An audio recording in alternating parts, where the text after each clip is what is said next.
Alrighty, folks, what is going on? Today we are back. Today we are Soul of the Skull, and we are here for our final post-game breakdown of the season before we move to probably again a one time per week basis like it was before the season. The Minnesota Vikings today took a loss. Final score was 30-20 in Detroit to the Detroit Lions. Vikings have been eliminated from playoff contention. I don't know what pick they hold. We can look into that stuff during this too. But they can get up to the 9th. Yeah. So we'll have to we can go through all those scenarios and stuff here. But say the Vikings lost this game. I'm the hater of the show, so I kind of wanted the Vikings to lose. They weren't going to make the playoffs anyway. I want the higher draft pick. Takes less oomph to be able to move into the top 5 if need be or whatever. So you can call me a hater all you want. You can call me a fake fan. But you know what I want is a Super Bowl. And that's how you get a Super Bowl, is not by sneaking into the wild card. And I'm going to disagree. Yeah. A lot of people will disagree, and that's okay. Vikings lose, and they can't even get the 9th pick anymore because the Saints beat the Falcons. So hey, they can still get top 10. Best pick they can get is number 10. Bears need a win. Raiders need a win. Bears better win for every reason possible. I mean, the Bears don't win, then we don't get a top 10 pick. So you're guaranteed number 12, but there's like a statistic that it's like a 20% difference. Like you have it's lower than that. It's like a 10% chance. Like you have a 10% better chance of your draft pick working out anywhere between like the 10th and 20th pick. So not a huge difference, but I mean, what do you do about this game? And once the final scores came in from the Falcons game and the Panthers game, it didn't matter. So I mean, yeah, I guess the loss is fine because it will improve your draft position for all the people that want that. But I mean, yeah, kind of fell flat on your face. But Jefferson had a big game. Mullins threw for almost 400 yards. So yeah, he screwed up with the 2 interceptions at the end there, but that's just Nick Mullins in a nutshell. We said it all the time. That's just what you get with a backup, even if they were their fault or not. They were just going to happen.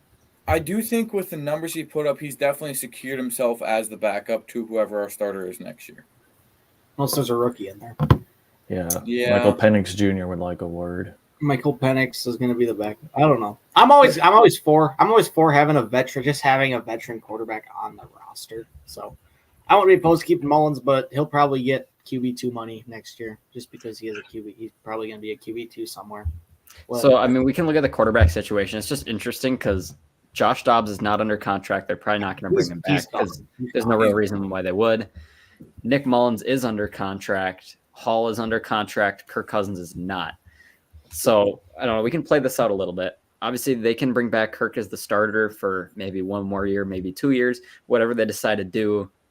But then Jaren Hall probably wouldn't be your backup unless you trade Nick Mullins or cut him, or I don't even know if you can trade him at this point anymore. But you might be able to get something for him. He's kind of a liability, though, at quarterback with the turnovers. Well, yeah, but if you're like, there's going to be a team, I guarantee you, in training camp next year with a situation like the Vikings had a year ago with, you have Kellen Mond and Sean Mannion battling for QB2, and there's, the balls are just like bouncing off the ground at TCO Performance Center, and you're like, oh, we have to go get a QB2, and a team like that, like at the end of training camp, could easily come in and say, hey, we want Mullins. We'll give you a 6th round pick for him. So, yeah, because that was the Vikings. They gave up a 7th, I think, for him, if I remember right. Something like that. Like a year. That would have been a year ago. Almost 2 years ago now, but still. Yeah. So that's that. We'll go through the stats here. Nick Mullins went 30 for 44, 396. He almost put up a 400 whopper today, which is actually kind of crazy to think about. Mm-hmm. 2 touchdowns, 2 picks. He was sacked 4 times, had a passer rating of 92.6. At the end, he crumbled, but overall, he exceeded my expectations. He played really well today. I was going to say his passer, I believe I saw a stat during the game. I think he had like a 130 passer rating like in the third quarter there, and then it went downhill. Yeah. It could have been more if he hit that one to Addison earlier in the game. That would have hit him over 400. Oh, yeah, for sure. We should go through that play. So who was at fault, Jordan Addison or Nick Mullins? I think, like you said in the group chat, it's kind of both. I think it was both. Because it was overthrown but Jordan Addison also slowed down. I wouldn't say it was overthrown. Yeah, I I get what wouldn't you're either. saying, Big Lou, but at the same time, Yeah, I think well- Addison slowed down just because he thought it was going to be underthrown, just Yeah. given Nick Mullins' deep ball ability.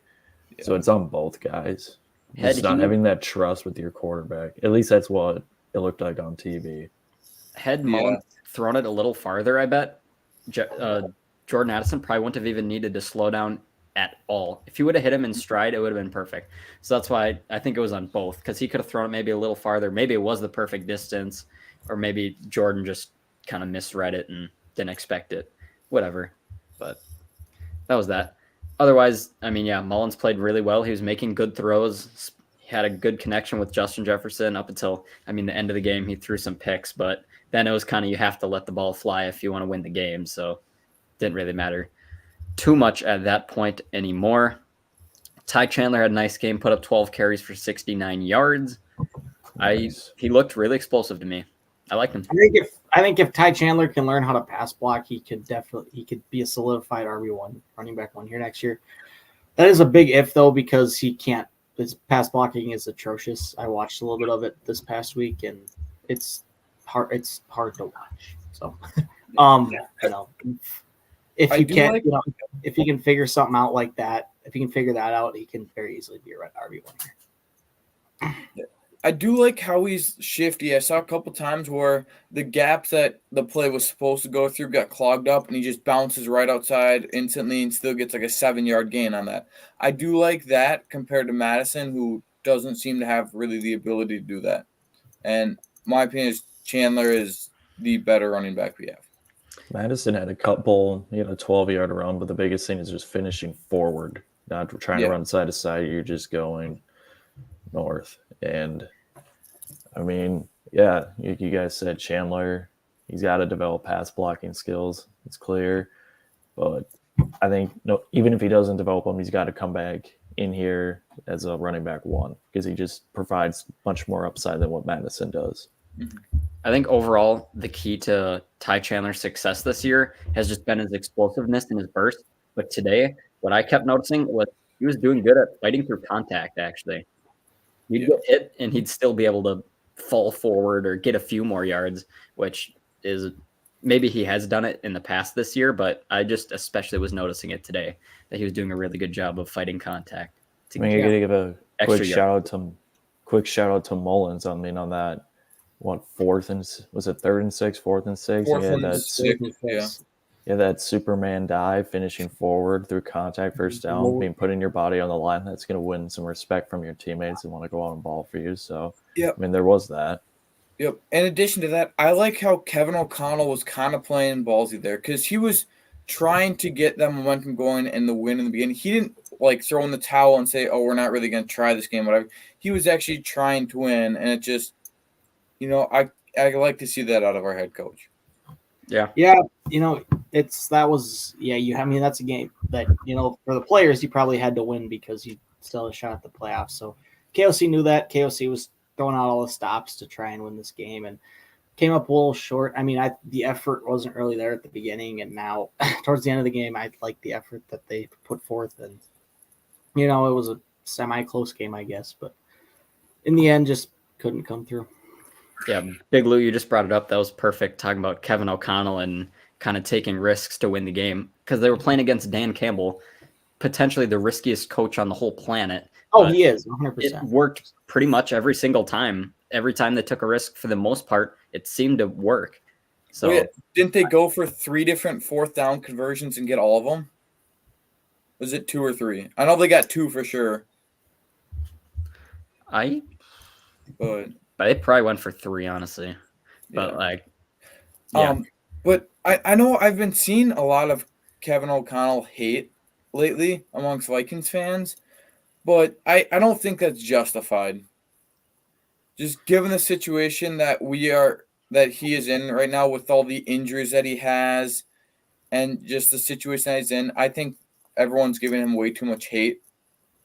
I think he's doing pretty good considering the situation he's in. Yeah, but I mean, you go ahead, Joel. No, okay. No, you can take it if you want, because I was going to hate on Kevin a little bit, but that's what I do around here. Okay.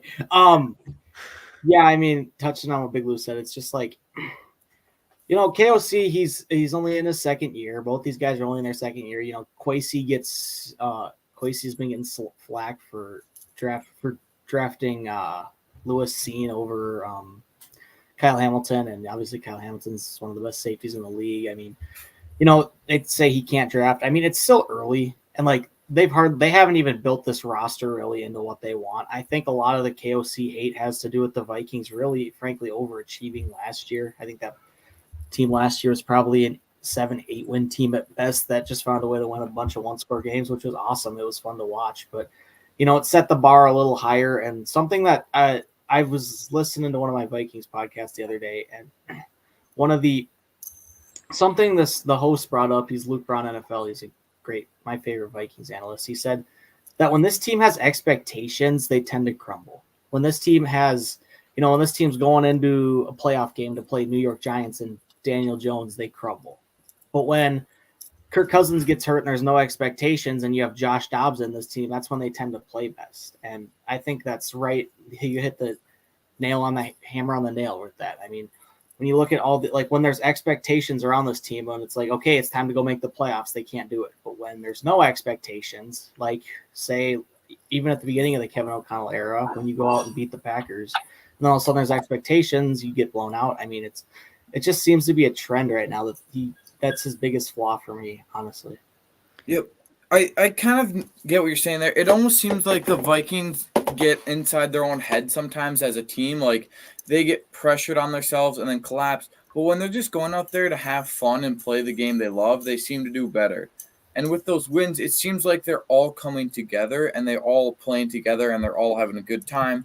But with these wins or with these losses here, when you kind of don't start out very good or don't have like a hot stretch there, it seems just like the team morale as a whole is down. Yeah, so I'm gonna rip Kevin and praise him at the same time here. One of the gripes I have with Kevin O'Connell is that he's too soft of a coach. This is why I would have liked Jim Harbaugh, because Jim Harbaugh is a hard-nosed football coach that knows how to win games and can attack the other team, whereas Kevin O'Connell is a lot softer, who's built around kind of, how do I even say it, accountability in the locker room, but everything is just kumbaya and everyone's holding hands, which to me, I'm not as big of a fan of, but whatever. But today, I liked that he took risks. He was willing to gamble to win the game, which is something that I'm just not used to seeing. So I really, really did like that from him today. There was one more thing I was going to say, but I think. Oh, yeah. Sorry, you can go ahead. No, go ahead. I'm just touching on Jim Harbaugh when I was going to say that one of the things about this team last year, the Vikings locker room with Kevin O'Connell, he's predicated the locker room to be uniform with each other. They're all together. They're all one team. Whereas last year, I definitely saw that a lot. Everyone was just buddy, but it was good because they were winning games. This year, to me, at the end of the season, I started to lose that feeling with them. I could tell, maybe you guys didn't, but to me, some of the players lost the locker room. And to me, he lost some of the players, and they just didn't feel the same emotion anymore. I saw that today. They had some shots. I'm not saying that this is the case with every player, but like they had different shots at commercial breaks on rollouts and stuff of like Justin Jefferson and other players just like yelling and like getting frustrated. And to me, last year that wouldn't have really happened, but this year there was just a lot more frustration going around. So I think he lost the locker room, but maybe next year he can get them back. And because I think that's kind of their key to winning is being one, where to me at the end of the year, they didn't feel like one anymore. And yeah, I don't think it's losing the locker room. I mean, I don't think he's lost locker room. I just think there's some players frustrated, and I would be too if my team went 7-10. I mean, this team is better than a 7-10 team, even if it is Nick Mullins at quarterback. And winning solves a lot of issues. Obviously, I'm a Vikings and Michigan fan.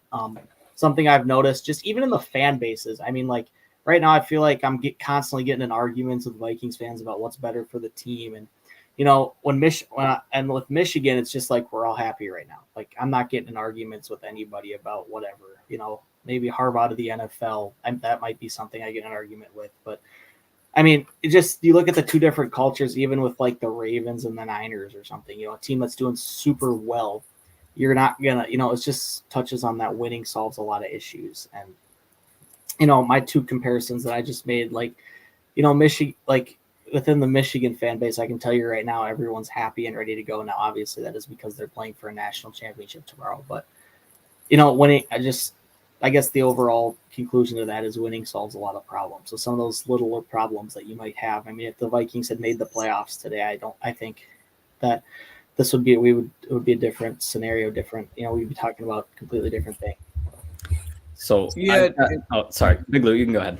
So one thing too is I think that the Vikings as a team were missing a Kirk Cousins-like figure at the helm, one that can kind of get the whole entire team to rally around, because he's out there leading the team and everything when he's healthy. He's out there, he's inspiring the team, and the team like respects and gathers around him.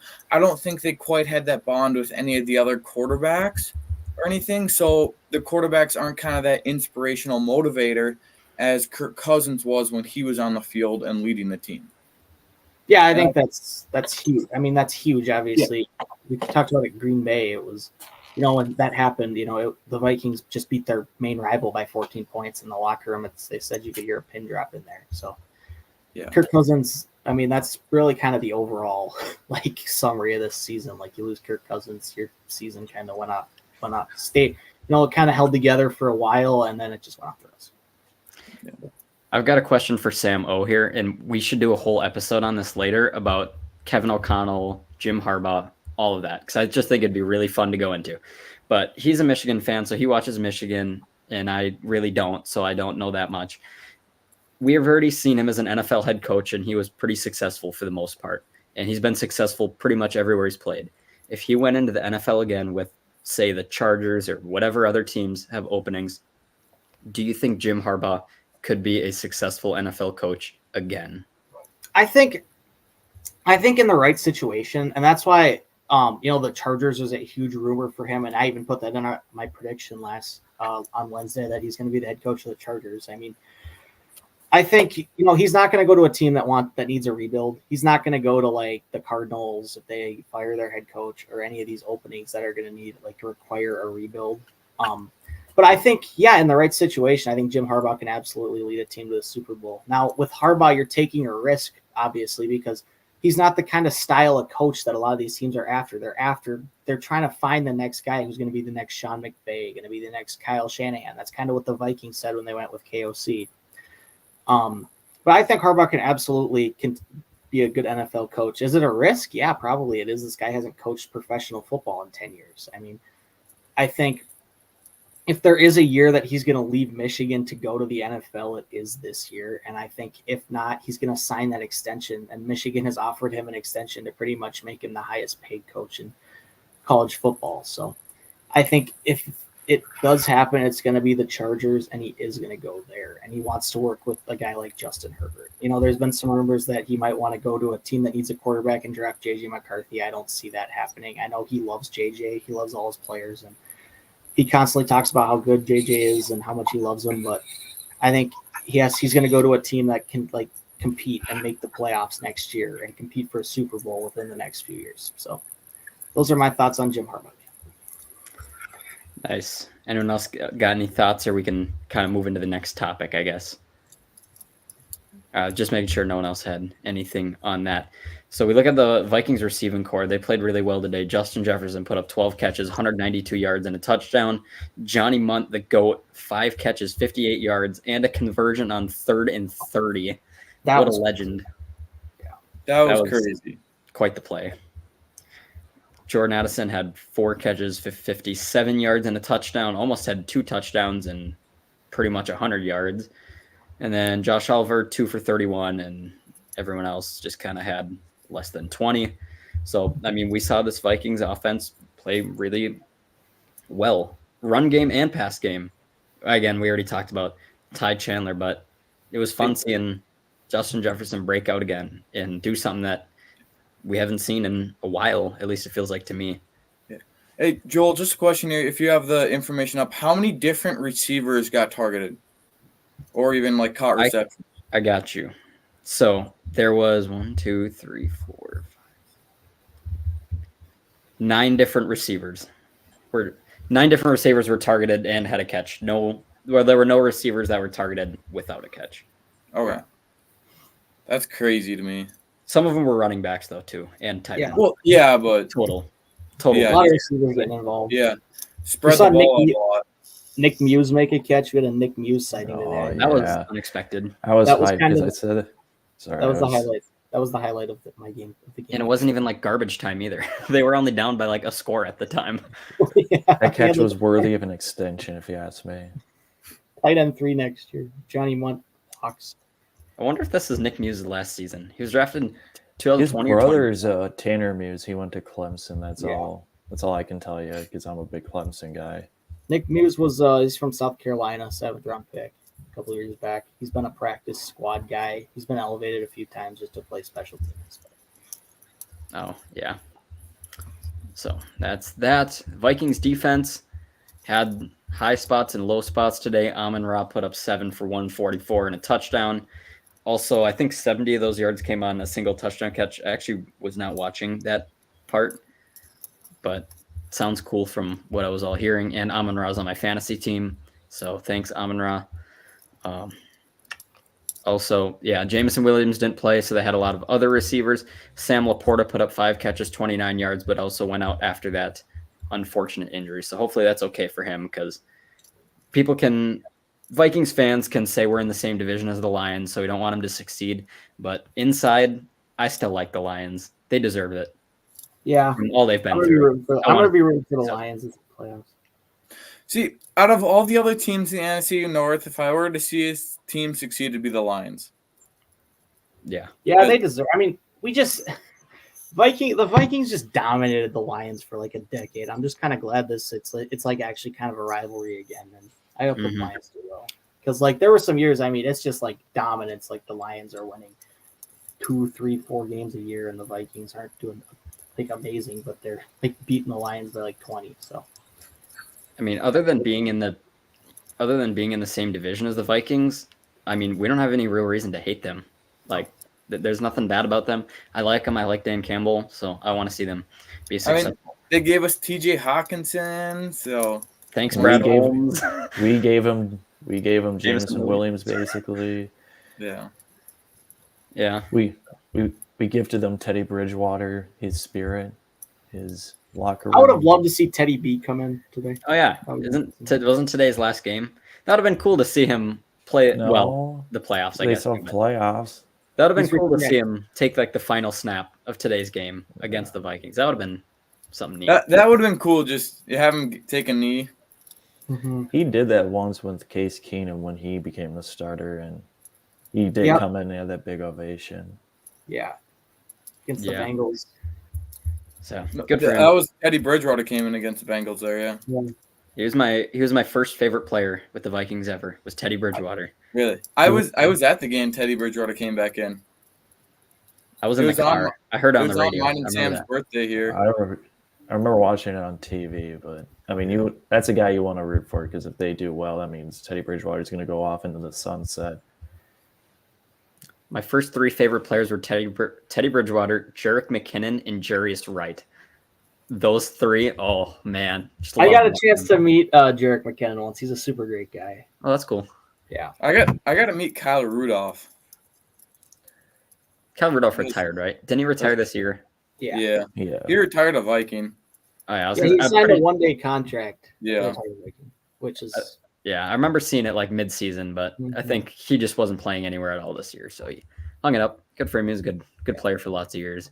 Yeah. Both defenses, we kind of said they had bright spots and they had bad spots as well. So whatever. I think with the Lions, that's I don't know if we'll probably do a playoff episode on Wednesday, but I think the one thing the Lions have to really focus on if they want to go deep is their defense. It's been struggling recently. So I loved watching the back and forth when they had the Justin Jefferson touchdown to the Amon-Ra to Jordan Addison, just shots fired back and forth, zero defense, long bombs. That's some nice football there. That's what we Before thought we were gonna get last week with the Dallas-Detroit game, but then it never happened. Before I die, I want to see an NFL game be like 60-60. Well, you should have watched Big 12 football a few years back. You've Yeah. seen that all the time. Yeah. Baker Mayfield, Big 12. Patrick Mahomes did that. NFL in the big boy leagues. Chiefs Rams is the closest I think you'll ever get to that. Oh, yeah. Regular season That game was a was fun game. electric. Was That that like was a 54-51? I think so. If I remember right. Yeah, that That was sounds about right. quite the game.